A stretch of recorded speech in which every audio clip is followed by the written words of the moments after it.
ফেসবুকে এক পোস্ট আর নেটিজেনদের ঘুম উড়েছে। পরিমণি নিজের নামের মতোই সাহসী হয়ে লিখলেন, আমি একটা পরী।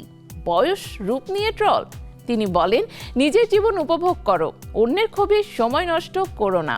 এরপর জানতে পারবেন তিনি কিভাবে কাজ, মা হওয়ার দায়িত্ব আর ট্রলের মধ্যে নিজের আলোকে জিইয়ে রাখেন। সব মিলিয়ে এক নতুন সিনেমার খবরও দিলেন।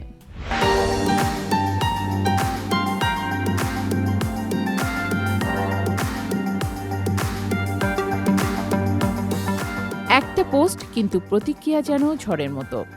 মাঝরাতে ফেসবুকে দেয়া কয়েকটি লাইনই আবারও আলোচনার কেন্দ্রে ঢাকায় চলচ্চিত্রের সবচেয়ে আলোচিত নায়িকার পরিমণির। কেউ ভাবেনি বয়স আর সৌন্দর্য নিয়ে কড়া কটাক্ষের জবাব এমন শান্ত অথচ তীব্র হতে পারে। শব্দে শব্দে ছিল আত্মবিশ্বাস, আর প্রতিটি লাইনে ছিল নিজের জীবনের নিয়ন্ত্রণ নিজের হাতেই রাখার ঘোষণা। রূপালী পর্দার বাইরে পরিমণির আরেকটি বড় মঞ্চ সামাজিক যোগাযোগ মাধ্যম। সেখানেই সম্প্রতি নিজের ভেরিফাইড ফেসবুক পেজে দেয়া দীর্ঘ পোস্টে তিনি আঙুল তুলেছেন নেতিবাচক মানসিকতার দিকে।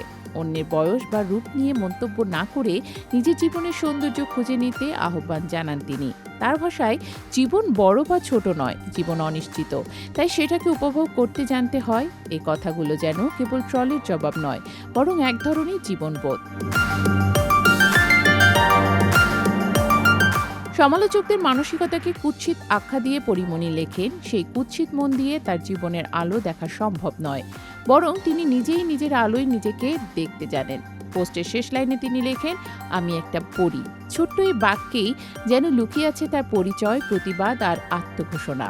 মুহূর্তেই পোস্টটি ভাইরাল হয়ে যায়। ভক্তরা বলেন, অকারণ ট্রলের বিরুদ্ধে এমন সংযত অথচ শক্ত জবাবই সবচেয়ে কার্যকর। এই পোস্টে শুধু প্রতিবাদ নয়, উঠে এসেছে তার ব্যক্তিগত জীবনের একেবারে বাস্তব ছবি।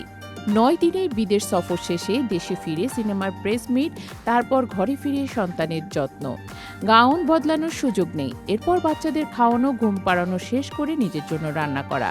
সবকিছুর একা হাতে সামলানোর গল্প তুলে ধরেছেন তিনি। এসব মুহূর্তের পরিমণি নিজেকে নতুন করে আবিষ্কার করেছেন।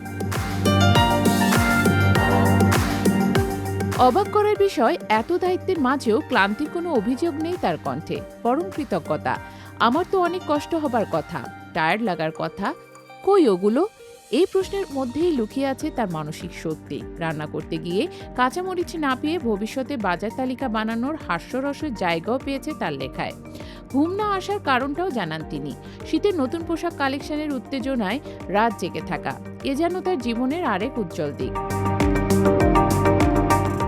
কাজ, মাতৃত্ব আর নিজের স্বপ্ন, সব মিলিয়ে তার পরিজীবন। এর মাঝে সামনে এলো নতুন চমক। রবীন্দ্রনাথ ঠাকুরের ছোট গল্প অবলম্বনে নির্মিত পূর্ণদৈর্ঘ্য চলচ্চিত্র শাস্তিতে যুক্ত হয়েছেন পরিমণি। এই ছবিতে প্রথমবারের মতো চঞ্চল চৌধুরীর সঙ্গে জুটি বাঁধছেন তিনি। রাজধানীর এক হোটেলে সিনেমাটির আনুষ্ঠানিক ঘোষণা ইতোমধ্যেই কৌতূহল বাড়িয়েছে দর্শক মহলে। সব আলোচনার ভিড়ে পরিমণি যেন একটাই বার্তা দিলেন, ট্রল, ব্যস্ততা বা দায়িত্ব, কোনোটাই তাকে থামাতে পারেনি। কারণ নিজের আলোয় নিজেকে দেখতে জানলে একজন নারী শুধু নায়িকা নন, তিনি হয়ে ওঠেন নিজেই একটি গল্প। আর সেই গল্পের নাম পরিমণি।